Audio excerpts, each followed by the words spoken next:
ಇನ್ನು ಕೆಲವರಿಗೆ ಸ್ಟಾರ್ ಗಿರಿ ಸಿಕ್ಕ ತಕ್ಷಣ ಅವರ ಬರ್ತ್ಡೇಯನ್ನು ಅದು ಒಂದು ವರ್ಷ ಕಳೆದೋಗಿರ್ತೀರಿ ಜೀವನದಲ್ಲಿ ಅದನ್ನು ಸೆಲೆಬ್ರೇಷನ್ ಮಾಡೋಕ್ಕೆ ಅಂತ ಗಾಂಜಾ ಅಂತೆ, ಆಮೇಲೆ ವಿದೇಶಿ ಎಣ್ಣೆ ಅಂತೆ, ಡ್ರಗ್ಸ್ ಅಂತೆ. ಅಯ್ಯಯ್ಯ, ಬರ್ತ್ಡೇ ಪಾರ್ಟಿಯಲ್ಲಿ ಗಾಂಜಾ ಘಾಟು. ಮಂಗ್ಲಿ ಬರ್ತ್ಡೇ ಪಾರ್ಟಿ ಮೇಲೆ ಏಕಾಏಕಿಯಾಗಿ ಪೊಲೀಸರು ದಾಳಿಯನ್ನ ಮಾಡ್ತಾರೆ. 48 ಮಂದಿ ಡ್ರಗ್ಸ್ ಪರೀಕ್ಷೆ ಮಾಡ್ತಾರೆ. ಅಲ್ಲಿ ಹೋಗಿದ್ದೆ 48 ಮಂದಿ ಪಾರ್ಟಿಗೆ. 9 ಜನ ಡ್ರಗ್ಸ್ ತಗೊಂಡಿರೋದು ಪ್ರೂವ್ ಆಗುತ್ತೆ. ಯರ್ಲಾಪಲ್ಲಿಯ ತ್ರಿಪುರಾ ರೆಸಾರ್ಟ್ ಮೇಲೆ ಪೊಲೀಸರು ದಾಳಿಯನ್ನ ಮಾಡ್ತಾರೆ. ಚೆವೆಲ್ಲ ಠಾಣೆ ಪೊಲೀಸರ ದಾಳಿ ವೇಳೆ ಗಾಂಜಾ, ವಿದೇಶಿ ಮದ್ಯ ಎಲ್ಲ ಪತ್ತೆಯಾಗಿದೆ.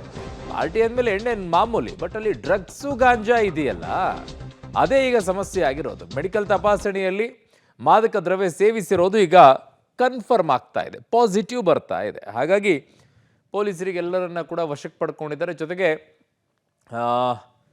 ಯಾರ ಹುಟ್ಟುಹಬ್ಬ ಇತ್ತೋ ಅವರ ಹುಟ್ಟುಹಬ್ಬ ಹೋಗ್ಲಿ, ಈಗ ಜೈಲಿನಲ್ಲಿ ಆಚರಿಸ್ಕೊಳ್ಬೇಕಾ ಅಂತ. ಈ ಥರ ಬೇಕೇನ್ರಿ ಹುಟ್ಟುಹಬ್ಬ ಆಚರಿಸ್ಕೊಳ್ಳೋದು? ಅಯ್ಯೋ,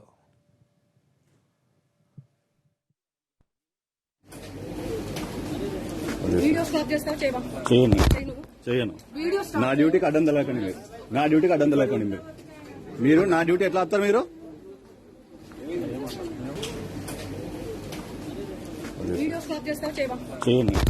చేయను. నా డ్యూటీకి అడ్డం తెలకండి మీరు. నా డ్యూటీకి అడ్డం తెలకండి మీరు. నా డ్యూటీ ఎట్లా వస్తారు మీరు?